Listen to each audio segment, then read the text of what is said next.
Bisa kang ihap sa mga dunay depresyon sa Cagayan de Oro City. Busa, mas pakusgan sa LGU ang ilang mga programa aron na makunhuran ang ihap sa mga nakasinating depresyon sa syudad. Ano ang report ni Cyril Chavez?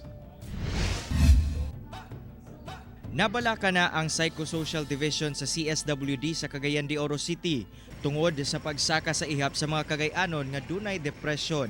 Gani dunay uban nga mosangpot sa suicide. Busa grabe ang ilang kampanya aron masulbad ang maong suliran. So ang among serbisyo nga ginahatag includes libre nga counseling both sa individual ug sa pamilya. Kay importante kaayo sa proseso sa paghilom sa usa ka tawo is ang suporta sa pamilya.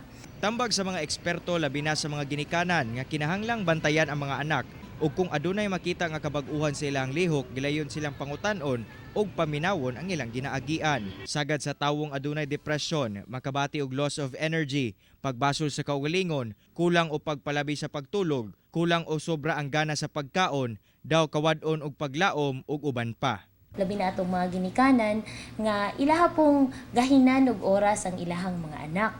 Kay kung buto na hunaon ang ginikanan gyud ang number one nga makapaghilom gyud or makapag-recover sa ato ang mga kabatanunan. Alang sa mga buot mangayo og tambag o mokonsulta sa mga eksperto, mamahimong mobisita sa ilang opisina sa Legislative Building sa City Hall o di ba kaha mag-set og schedule sa ilang website o Facebook page.